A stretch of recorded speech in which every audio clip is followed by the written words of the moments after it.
Okie dokie, a podcast for those addicted to the study of Scripture. Welcome, fellow addicts. This is your safe place to OD. Samuel! Here I am. What are we going to talk about today? Today we are talking about the Gospels. This is Gospels part 121.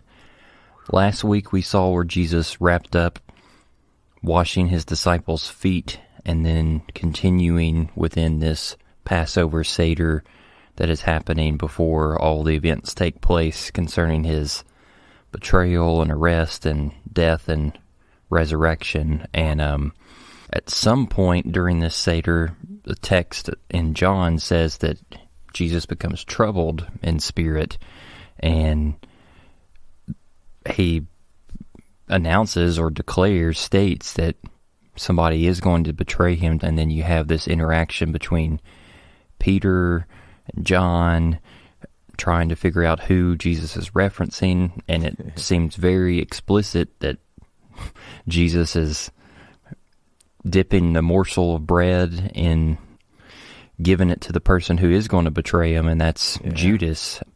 And then the text says that Satan entered into him, and then Jesus, I don't know whether he's speaking to Judas directly or to Satan. He's like, what you're going to do it quickly. And then Judas gets up and leaves. He doesn't even continue to finish the Passover Seder with his disciples. He leaves to go carry out this series of events that's going to lead to Jesus' arrest. Yeah. And we moved on from there where Jesus took bread, he'd given thanks, and he broke it, and he said, this is my body, which is given for you. And he said, do this in remembrance of me. And we had an interesting conversation where Jesus was inferring to his disciples that not only should the Passover Seder represent and be remembered for the exodus out of Egypt, the liberation from Egyptian slavery and oppression, but it also should represent all of the imagery concerning the Messiah's suffering and death and resurrection for the redemption of humanity. And he's not saying adding commandments to the Torah concerning Passover. He's not saying remove them. He's just saying the richness, the complexity, the detail of Passover is so much more rich now that you have two images to glean from, not just one. Yeah, it's very, very interesting stuff. And we kind of left people hanging. I mean, at least as far as, it's so common, I think, for us today in the church to look at these particular verses as like an example of what we would call communion, whatever name you use for it. And so in that sense, we left everybody hanging. They'd had their bread, but haven't had their cup yet. So that's where we're going to pick up. We are looking at Matthew chapter 26, verses 27 to 29, Mark chapter 14, verses 23 to 25, and Luke chapter 22, verse 20. And we're going to go ahead and read from Matthew. And he took a cup, and when he had given thanks, he gave it to them, saying, drink of it, all of you, for this is my blood of the covenant, which is poured out for many for the forgiveness of sins. I tell you, I will not drink again of this fruit of the vine until that day when I drink it new with you in my Father's kingdom.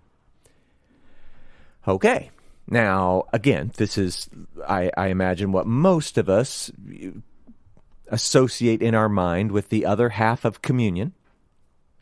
But now, to place it in its context, this is now the third of the 4 cups of the Seder. Well, how do we know that? Well, it appears that it happens after the meal. And we get this actually from Paul, who wasn't even there. But in 1 Corinthians 11:25, he mentions that it's after the meal. So we'll just kind of take his word for it. Certainly fits well with the text. No issues there.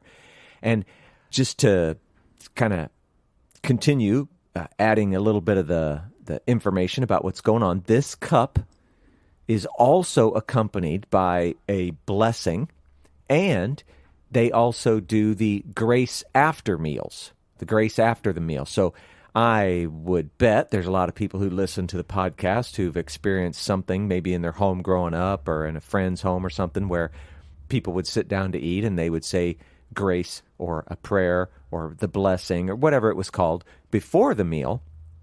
And certainly it's common Jewish culture as well, but they also do the grace after the meal. So that's what they're doing here.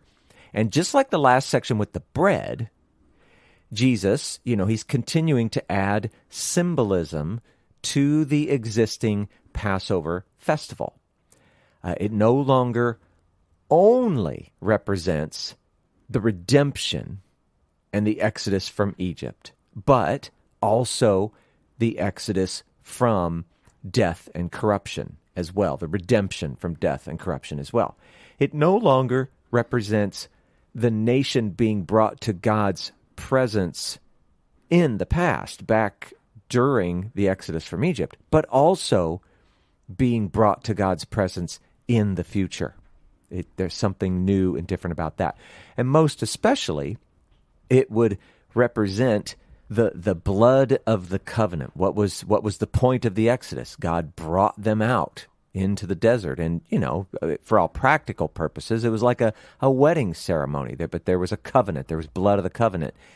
And it also represents now this new covenant.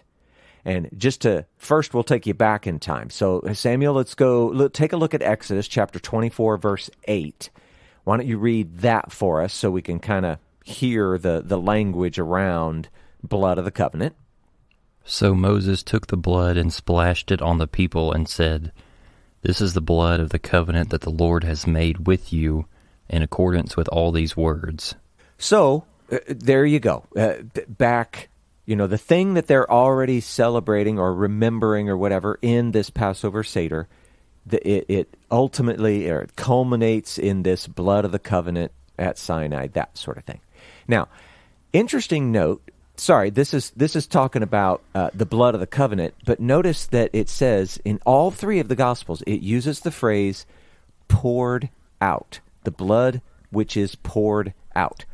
Now, this is an idiom for martyrdom. When someone's blood is poured out, they are a martyr.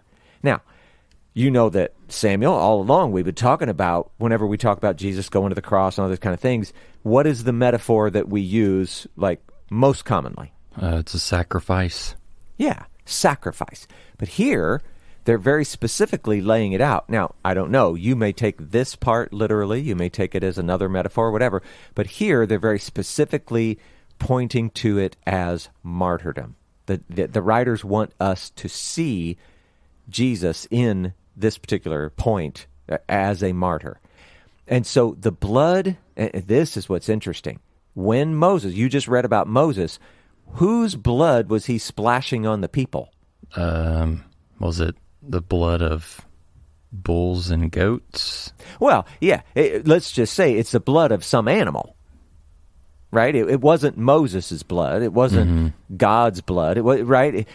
But here, this new covenant, the blood of the covenant maker, Jesus' own blood is the blood that seals the covenant. That is a big difference and an awesome difference. And so, just continuing a little bit about this covenant, we've already said it's a new covenant. What does that even mean?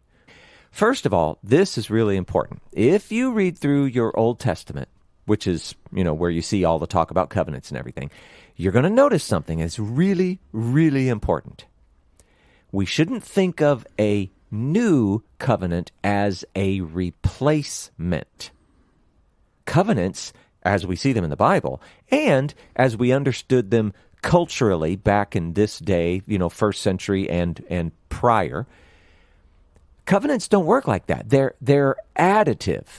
And so, just real quick example, Samuel. Let's say you got a small boy, And at his house and his family, they're going to give him an allowance. And so let's say the parents make a, kind of an agreement with this boy. We're going to call that a covenant. Let's say that he has to, I don't know, something ordinary. He has to take out the trash and he has to clean his own room. And for doing that, they're going to give him $1 each week. Now, you may think that's not very much money, but hello, these are things he's supposed to be doing anyway, just as a good citizen in the family, right? But here's the thing. The boy grows a little bit older. He wants a little bit more. And so the parents come up with a new idea. They say, you know what? We're going to give you something really important to do. We want you to weed the garden. Now, this is temporary. It's only going to last over the summer. But if you will go out there each day and weed the garden, well, we're going to give you $10 a week. Because this is big, hard, important work. Now, here's what's important, though. If he goes out and he weeds the garden, but he stops taking out the trash and he stops cleaning his room, are the parents going to give him $9 or $0? They're going to give him 0. Because the new covenant, if you want to think of the weeding the garden as like a new covenant, covenant number 2, isn't separate and distinct, and it isn't replacing the first one. It's in addition to. So he needs to take out the trash and clean his room and weed the garden. And if he does those things, he gets $10. So you sort of get the image. No analogy is perfect, but you get the idea. So why am I telling you this weird story about some, theoretical boy? Well,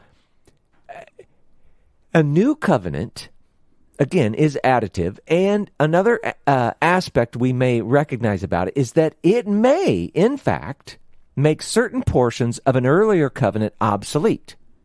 That can happen, but it just is not wholesale replacement. It's important that we see that.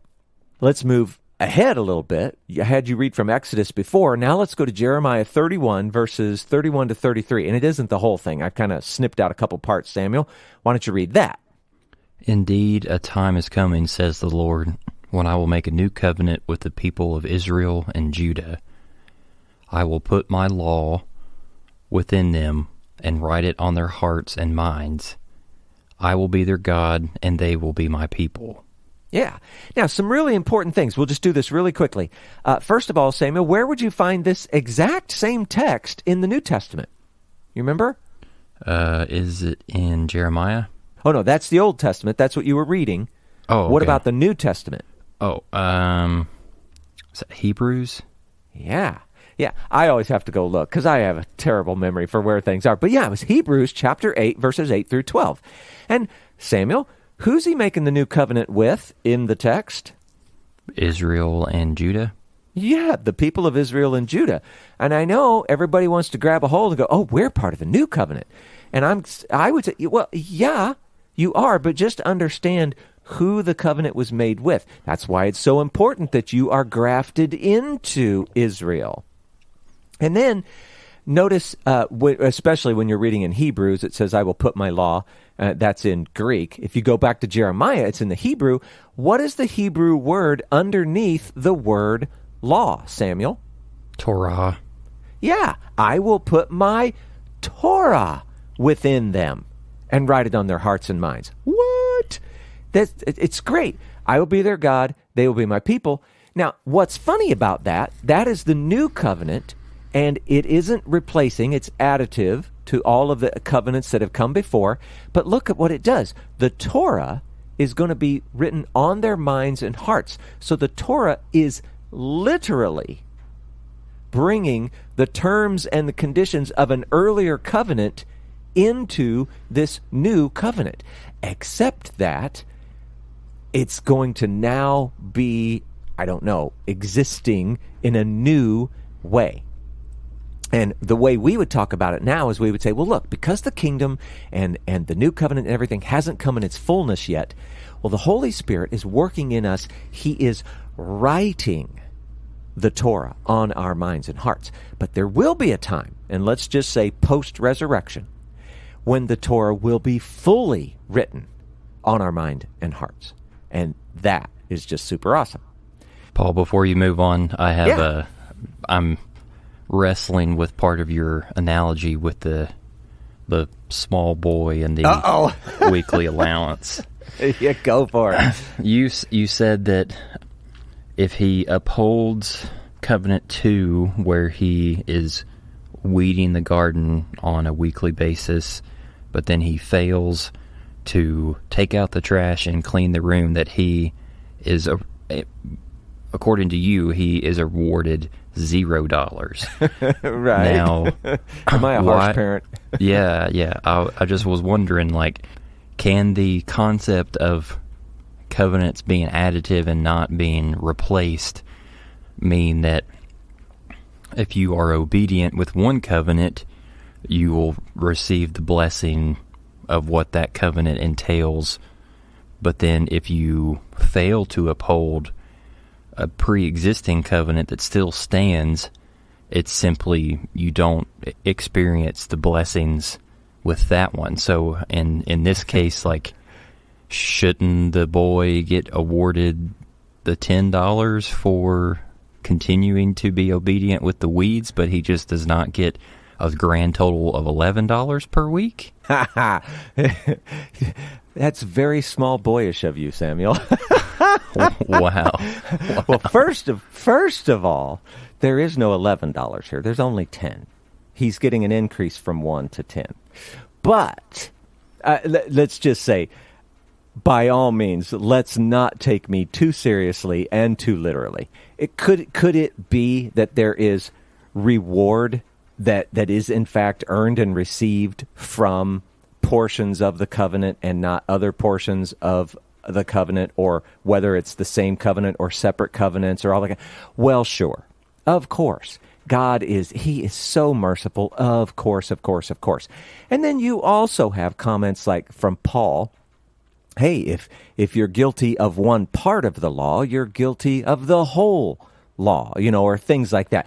There are many ways to look at this. So again, please don't take that too literally. That's all I was trying to do, is paint a picture where it's like, hey, now wait a second. These two things go together. Just because you now have a new job of weeding the garden doesn't take away anything from that earlier agreement that you're supposed to be taking out the trash and cleaning your room. These things are additive. And then I added that part where, well, what if they gave you a new job that somehow made an earlier job obsolete? Oh, yeah, of course, those things happen.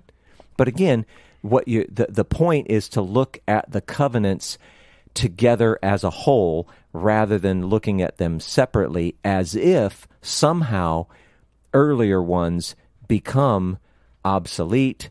You don't care about them. And just think about it from this perspective, Samuel. We are very big about, hey, you can't just throw your Old Testament out. The whole thing matters. You can't look as if all of a sudden Jesus came and nothing in the Old Testament matters. It's still very important, especially for the Jewish people, but most certainly to a great, great, great degree for us as well. And so that's kind of the image that I was painting there. I may not have talked myself out of trouble with my little boy, but what do you think about all of that? Yeah, you reframing it to say that I guess my mind was treating them as distinct, whereas you just said here a second ago that the $10 now encompasses both the what was included in Covenant 1 plus the new details in Covenant 2. Right, yeah. So that makes sense. And I can imagine if I was the small boy and I was negotiating with my parents over the work that I had done and what money I was going to receive, buddy, I'd be looking at it the same way. There's no doubt about I'm just that. Thinking, like, it takes more effort to weed a garden than it does to take the trash out and clean the room. So exactly. It would be very hard for me not to give some kind of reward for that effort that is more laborious than the more trivial ones, if you want to call it that. Of course you would. And let's just say it out loud. How very godlike of you. Right? Of course you would. Yeah, that's awesome. All right, so having healed our relationship with this small lad, let's go. I just wanted to mention something. One of the things that people could also go back and look at in Zechariah chapter 9, verses 9 through 13, there's an interesting little bit there, and you don't have to limit it to that. Obviously, you can read all around. But we're not going to read it now, but that's a very appropriate reference we could also look at from here.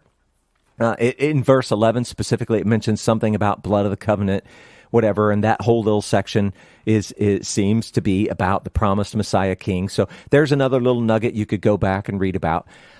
But now continuing, though, with the text here, we spoke earlier, I think we were back in, what was it, Luke chapter 22, verse 18. We said something about Jesus making a Nazirite vow. And here, again, Jesus expects to drink wine with the resurrected disciples in the coming kingdom. Now, again, we talked about this as, well, there's supposed to be this big messianic banquet.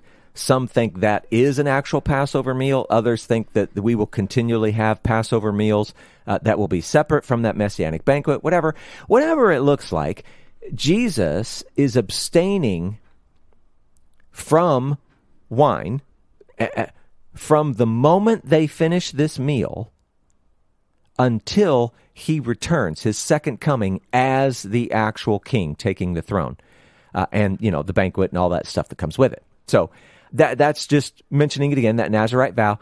And then, boy, I wrestle so much with, should I say this out loud or not, or whatever, but we're trying to not shy away from big topics, things that are controversial or whatever. And sometimes we know if we take a stand in one way or another, whatever, that we could offend people. We're not meaning to. Please just take it this way. We just want to be very clear about how we see it. We're not trying to tear other people down. I mean, my goodness, 5 or 10 years from now, we might be looking back going, all along they were right. But whatever. I just want to say this. From our perspective, from everything that we understand, and it isn't just, some itty-bitty specific part of the text. It's the entire text, the way that we're trying to make it make sense. From our perspective, there is nothing in this text. Or we're even going to say the understanding of Jesus, the apostles, all of Judaism of the day. There was no understanding that suggests that we should be seeing this bread and wine, body and blood, to be actual blood or flesh. And this brings up the idea of transubstantiation or, whatever, any similar thought. And if you think back, this might even remind you of some of our discussions around John chapter 6. By all means, go back and listen to that one, because that was some tough work through there. Remember that, Samuel? Mm-hmm. Yeah, so now, if you see it, as actual blood and flesh, whatever, okay, whatever, you do you. But for our part, and I know this is going to sound mean, I don't mean it that way, I just want to be clear. We're calling it a fantastical creation. And we're even suggesting that it brings absolutely no benefit with it. And now to try to lighten the mood a little bit, so we're not trying to be mean. I just want to say this. If we were sitting around together watching Frozen, it might be at this moment that I might suggest that you let it go. Okay? That's all I'm saying. But I'm going to let it go right there. Oh, see what I did? Nice. I mean, I guess I'm going to be the one to bring it back on a serious note with this last statement, but You mean I didn't accomplish that? Yeah, God of Israel is totally not in the business of any sort of self-mortification of human flesh or human sacrifice. That's very pagan and things that the surrounding nations of Israel were accustomed to. And the reason that he's not is because the text in Genesis 1 and 2 says it, that humanity is the crowning jewel of God's created world, and he has implanted his image within humanity. And so why would there be things within his text where he is asking humanity to wreck that masterpiece of creation that he has made and called very good? I just wanted to point that out as another detail to support that it's not anything to do with drinking actual blood or eating of real flesh. Jesus wasn't suggesting that either. Yeah, and just to say, listen, everybody that believes something, let's just say it this way, believes something different than what we do, well, they all have their proof texts and all of the reasoning behind it. And, I mean, let's just say, they think they're right. And so just, again, being respectful, it's like, you know what? I get it. You think what you think, and go ahead. We just can't go there. It doesn't work for us. It doesn't fit the story for us. But, all right, well, let's go ahead. We're going to look at this. We're just doing Luke all by himself. This is Luke chapter 22, verses 24 through 30. Kind of long. Says this. A dispute also arose among them as to which of them was to be regarded as the greatest.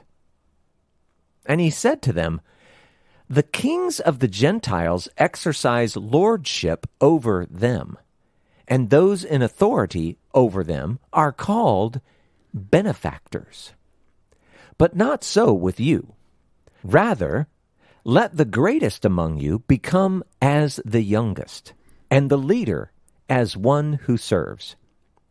For who is the greater? One who reclines at table or one who serves? Is it not the one who reclines at table? But I am among you as the one who serves. You are those who have stayed with me in my trials, and I assign to you, as my Father assigned to me, a kingdom, that you may eat and drink at my table in my kingdom, and sit on thrones judging the 12 tribes of Israel. All right, so see, there was some good stuff, and then it kind of gets a little weird, whatever. Let's see what we got here, Samuel. So, just, again, get our head in the game. They've all gathered for this Passover Seder meal. We're in the Synoptics. That's what we're talking about here. Now, it's he mentioned it, something Jesus has been longing for, his last one for a long, long time. Now, during the meal, Jesus washes their feet and gives, instruction about how they are to be toward one another. We are to be toward one another. And they've also, during this meal, they've talked of betrayal. Judas has actually departed, left in the middle of the meal. Jesus expands the memorial of Passover to include what he's about to accomplish. And we even see, we talked about like the seeds of what we would call modern communion or whatever name you put on it.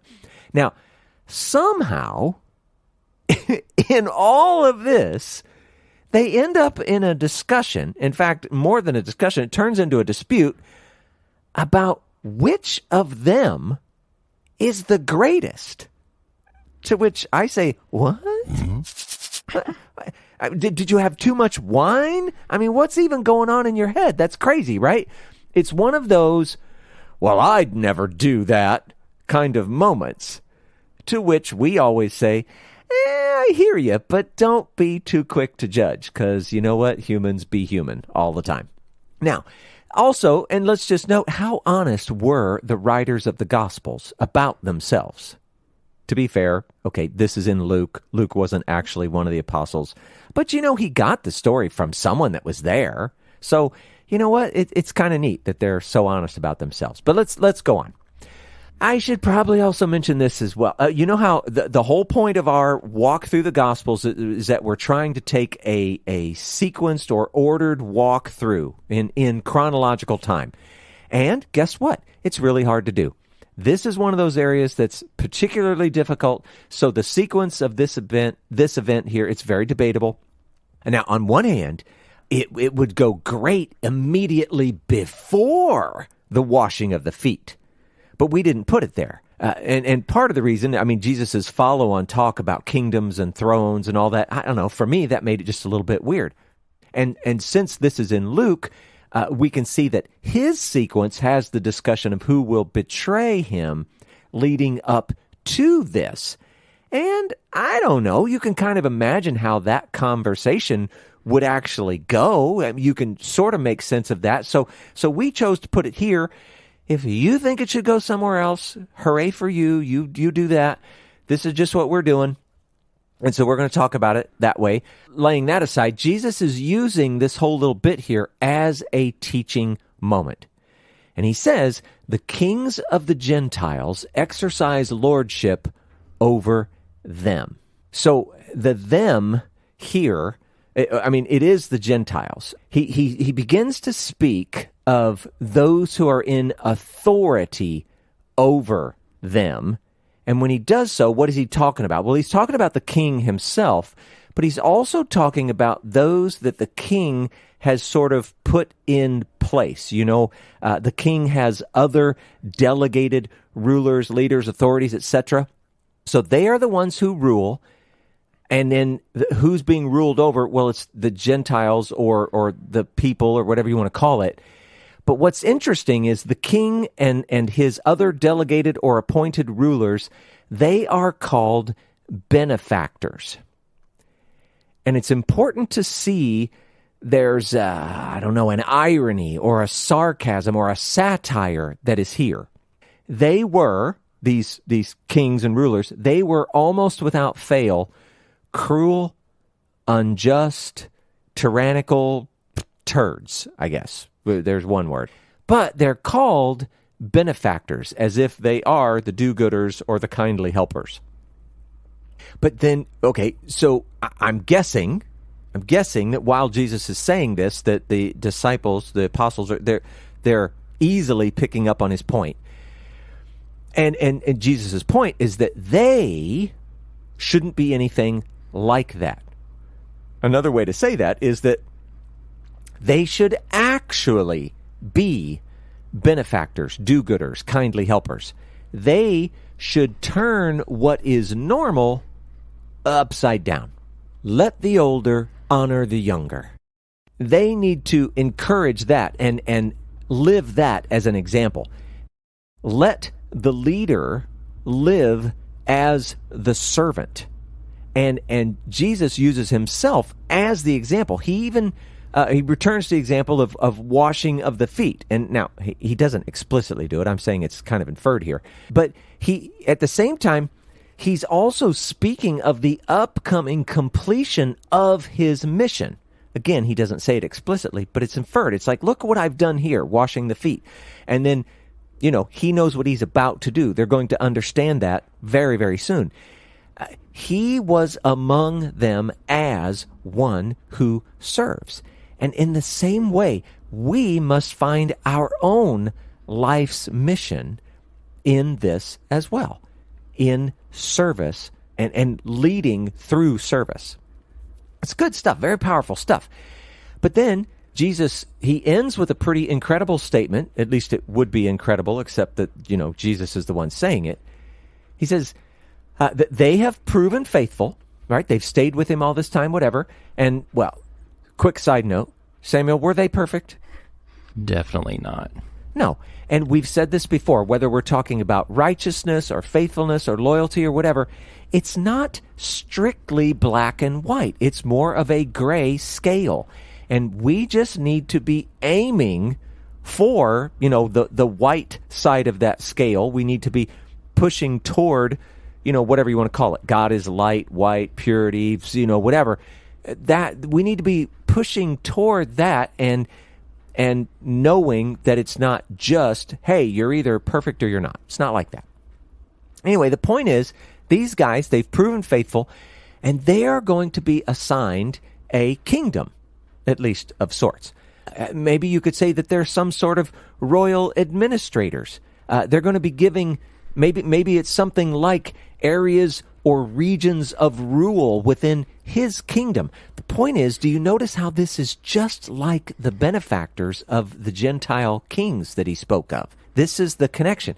They are going to all take counsel together. Jesus and these rulers, in this case specifically the apostles, they're going to take counsel together, eat together, rule together.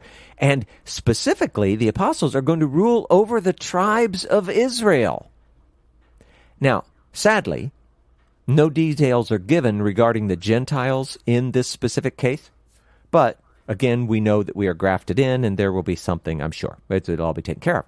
But altogether, this makes their argument over who is the greatest, which already just seems completely ridiculous and silly in our eyes reading it today, but it makes it even more ridiculous and silly.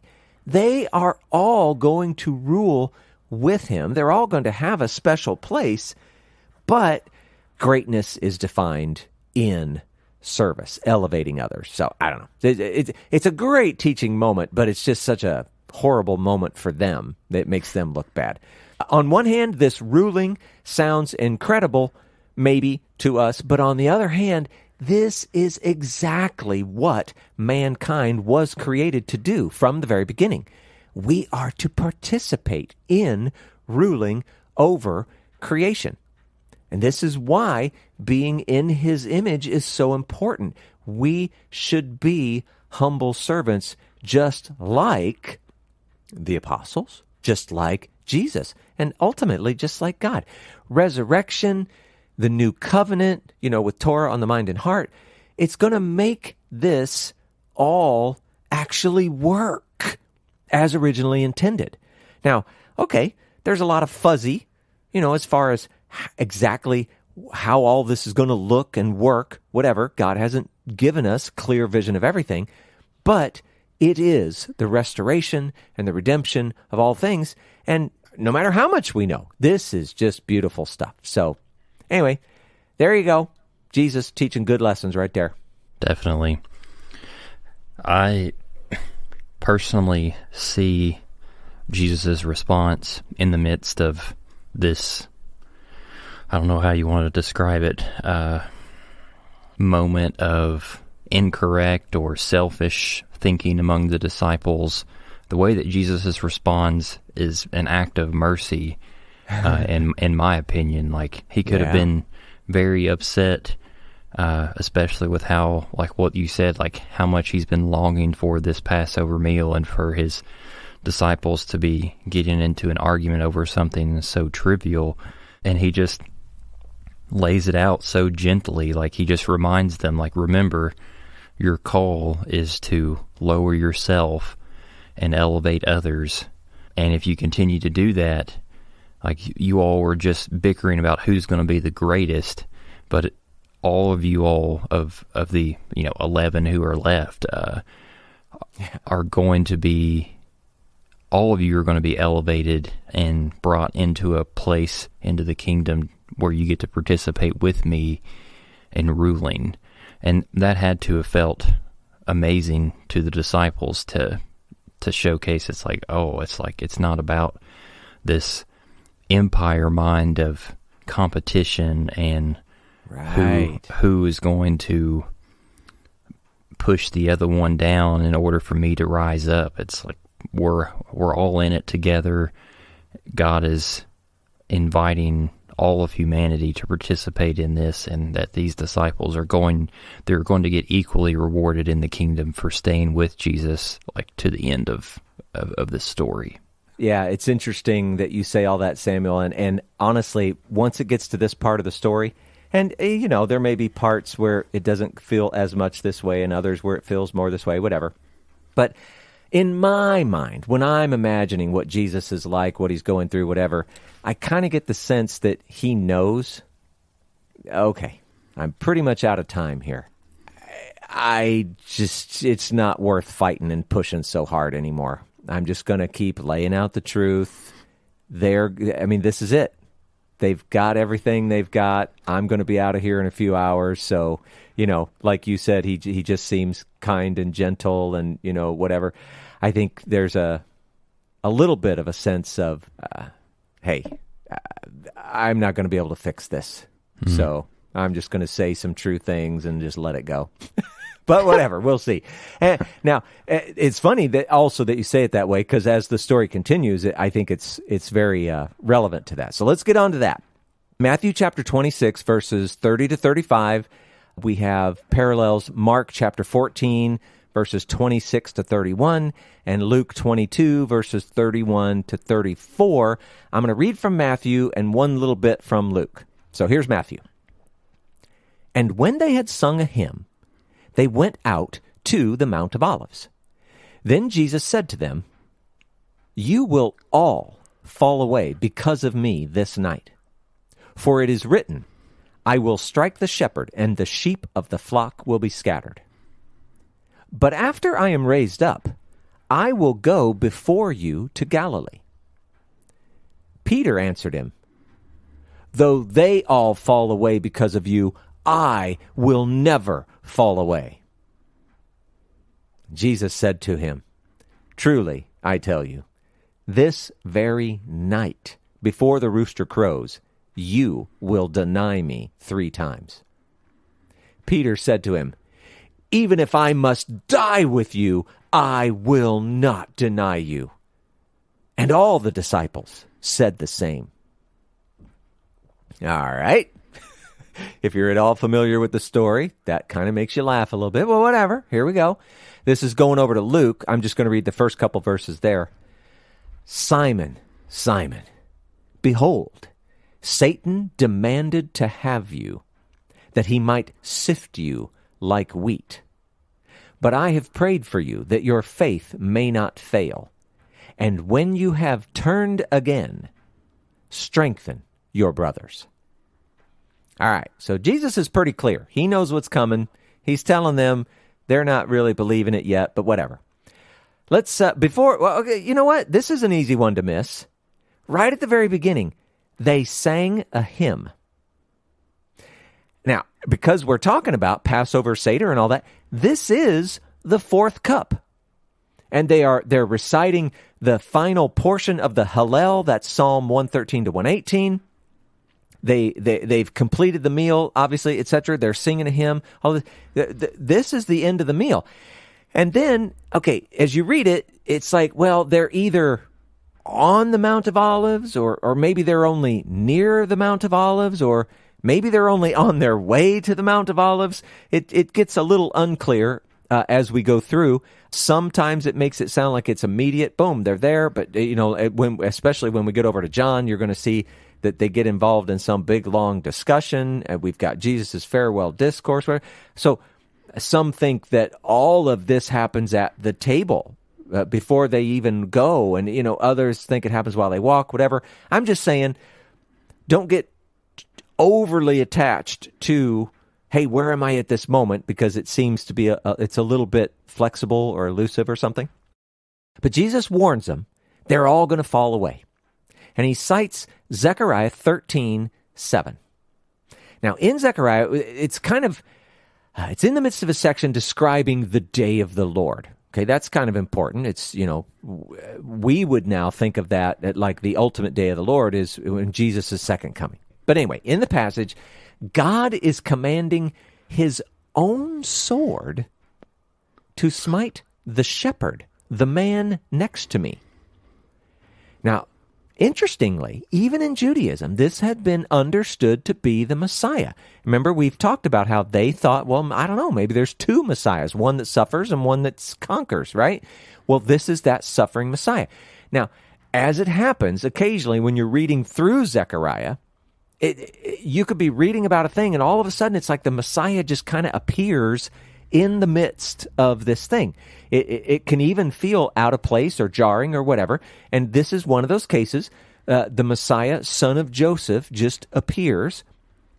Now, if you're looking at the plain text, it's a little confusing, and it's often attempted, they try to relate things in the text to the contemporary time, or at least near the contemporary time. So they're looking for some sort of contemporary king or whatever. But they haven't had a whole lot of success with this one, at least nothing that I found compelling or convincing. But that's always a really good idea to try, though. The text that you see often does have a very real-life and almost real-time implementation or working out. But it also may have some sort of future aspect. Jewish scholars, Christian scholars, all of them have a long history of looking at this particular passage as pointing to the Messiah. And so they're at least, very, very open to this idea of a dual meaning of the text, whatever. And now Jesus, okay, he obviously sees it as pointing to himself. And so Jesus is saying that they're all going to fall away. Why? Well, because of his arrest, his trial, if you want to call it that, his crucifixion, and you might even go further, the fact that he just takes it all. No resistance. This is going to be hard for them. And he even adds some encouragement. I don't, whether it really helped or not, it must have, right? Whatever. But he tells them, I will be raised up. I will be resurrected. In fact, I'm even going to beat you guys back to Galilee. That should have been kind of encouraging. Whatever. I don't know. But Peter, Samuel, do we love Peter? We do. We do. Peter is hearing none of this. And of course, he declares with all sincerity, I'm sure that he was truly convinced that he was speaking truth. They might fall away, but I will not. Peter even says, I will never fall away. And you gotta love his heart. More of us should be more like Peter. I'm just saying. But in Luke, and this is important, that's why I read the Luke part, Jesus tells Peter, and did you notice he used his name twice? Simon. Simon. That is a show of affection. Right at that moment, Jesus, he is loving Peter. He tells Peter that Satan has demanded, and this is important, Satan has demanded to sift all of them like wheat. The you in that part of the text is plural. And just to say it, to sift something is you're kind of separating the good from the bad, or separating the wanted things from the unwanted things. And if you're thinking about wheat, you might think of, I don't know, things like rocks or dirt or something, whatever, maybe just the chaff or, whatever. The point here, now, why might Satan be sifting? Well, Satan wants to find all of the bad, weak, unwanted, whatever you want to call it, stuff, so that he can use it to accuse, to tear down, to destroy. That might remind you a little bit of the story of Job, the way Satan was, arguing with God. Yeah, well, Job wouldn't be good if I did this or if I did that. But Jesus, he's trying to encourage Peter that he has prayed for him. And what's interesting is at that point, the text, the you switches to being singular. He wants to sift them all. And it says, Jesus tells Peter that he's prayed for him, you singular. But I'm just going to say, I'm quite certain that Jesus has prayed for them all. He's just, turning the conversation to something more personal. He's prayed for him so that his faith won't fail.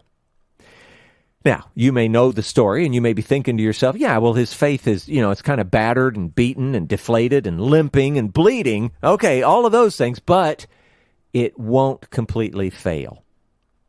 And he even gives him a future mission. This is how much faith Jesus has in Peter. He gives him a future mission. Once you have gotten yourself back together, and we might think of this as repentance, strengthen your brothers. Peter's strength ultimately is going to be an asset to them all.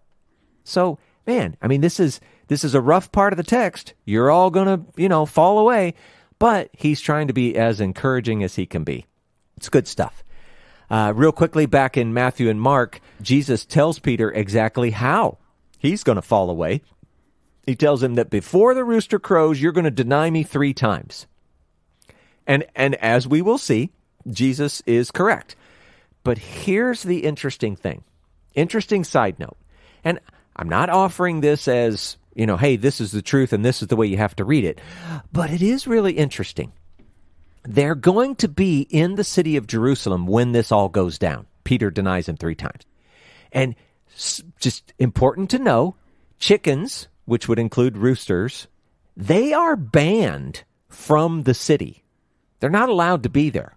Now, it could be that it's just a stray rooster that's found its way into the city. That's not impossible. And it ends up making the fulfillment of Jesus' prophecy just that much more amazing. Okay, I'm good with that. But a lot of Jewish writings, and this, I just find this so interesting. It could also be that this actual reference, it may have been taking advantage of a colloquial phrase used for the priests. Every single day in the morning, there were lookouts. They would look for, and I don't know if it's exactly like, the appearance of the sun when it actually, the actual ball of the sun peeks over the horizon or whatever. But there's a moment which they look for, and then they actually cry out from the temple that, daylight has come. And in some of the Jewish writings, they actually refer to this as a rooster crowing.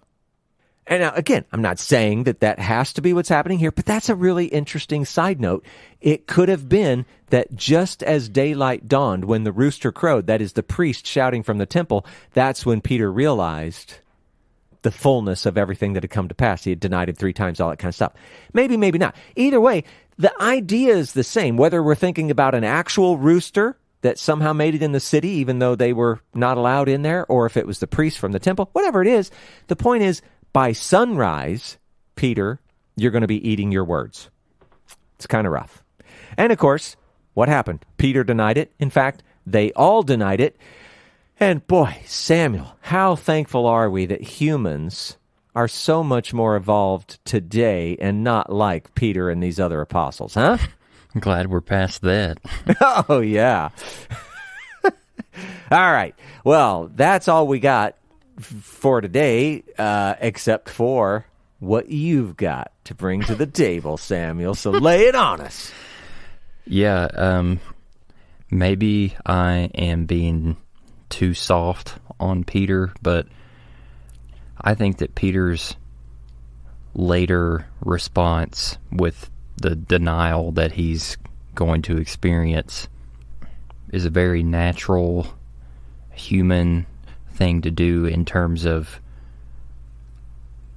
when the possibility of death is imminent, that there is this fearfulness that is almost innate within us, like humans naturally fear dying, and that could be for believers or not believers. That's why we teach children not to walk along the sides of dangerous cliff sides, and we right. put up barriers on staircases to protect people going up and down tall places.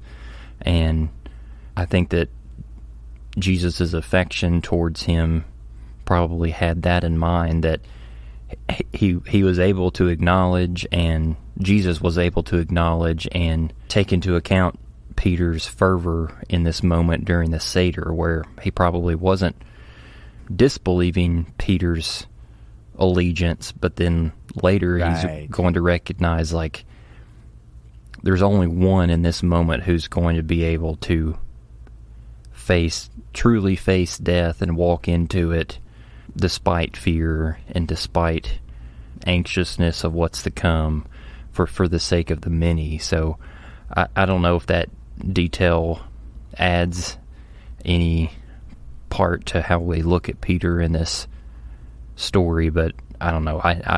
I can relate to Peter a lot in that I can have all the allegiance and faithfulness to God in the world, but then if I get into a moment where Peter was and my life is on the line, I don't know how I would respond. And there's mercy in that too, because if he hadn't have denied, he may have had a premature death, and then his strength to encourage his brothers, and establish the first century assembly may not have been present. So there's mercy in that as well. Yeah. Imagine if they all had stuck with him right to the end, on through death. Ruh-roh. There's no one to sit in the thrones and judge. Yeah, it's a lot harder for the story to spread and all that, too. Yes, see, humans, and I don't think this is wrong, humans have a natural affinity toward life and not death. And it only makes sense. I mean, look at the big story. What is God bringing us all to? Or, hopefully. Eternal life. Many will go to death, but the draw is to life. And so, yeah, death it's an unknown, mysterious thing. And even when you have hope, the only real, true hope, you know it and you count on it, facing death is still a challenge. Mm-hmm. Still a challenge. Yeah, we'll continue to stick up for Peter. He's a good guy.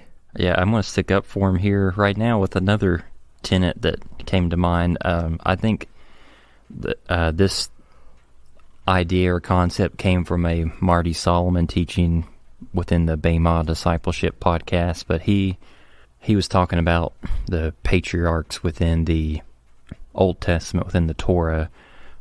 Most of them, like Abraham, Isaac, Jacob, Joseph, having chutzpah. It's like this idea of guts or bravery concerning the things with your relationship with God and pursuing his attributes on earth. And Marty said that God is much more interested in having people on his team who are willing, and this may sound a little controversial, who are willing to take risks and later stumble, fall down in that pursuit of being on God's team than someone who is sitting on the sidelines doing nothing, being static. And I personally see this attribute being present here with Peter right now.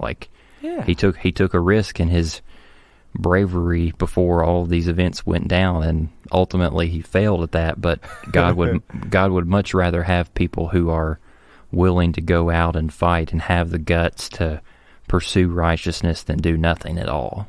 Oh, I totally agree. Totally agree, especially in this context. Yeah, it's good. It's good. Well, got another thing, Paul. Oh, well, then, by all means, sorry. That had the air of completeness, my bad. The past 2 or 3 weeks where we were talking about the discrepancy between the Synoptic Gospels and the Gospel of John concerning the timeline, within this last section that we just covered in Matthew 26, where it says, 26 verse 30, after they had sung that hymn, they went out to the Mount of Olives. Yeah. That seems to suggest that this couldn't have happened on a Sabbath because of them traveling, right? If it is indeed that they're... Yeah, that's another one of the difficulties, yeah. Yeah. Yeah. And it's so difficult to reconcile it all. And it just seems at every turn there's a problem. And, we've already talked about it. We're not going to do it again. We're just going to keep dealing with things, just sort of accept them at their face value and see where they lead us. But, yeah, kind of crazy. Yeah, didn't bring it up to try to solve it, just to address it, to say that, here's another thing that is a problem. Yeah. Well, yeah, and think about it. What's Peter going to have with him when the guards show up and they want to arrest Jesus? He's going to have a weapon on him. Yeah. Going to be carrying around a weapon and, in fact, using it. Another Sabbath violation, if you want to look at that. Yeah, there's just a bunch. It's crazy. All right. Now, anything else, Samuel? The air is officially still. Okay, all right. Then let's get out of here. Okie dokie. Thank you for listening to the Okie Dokie Most podcast. Don't forget to subscribe so that you never miss an episode. And be sure to leave us a rating and a review to let us know how this content is impacting your life. You can find out more information about the podcast at www.okidokimos.com. And if you'd like to get a hold of us, please send us an email at okidokimos@gmail.com. Until next time, we pray that you will do your best to present yourself to God as one approved, a worker who has no need to be ashamed, rightly handling the word of truth. We'll talk to you again soon.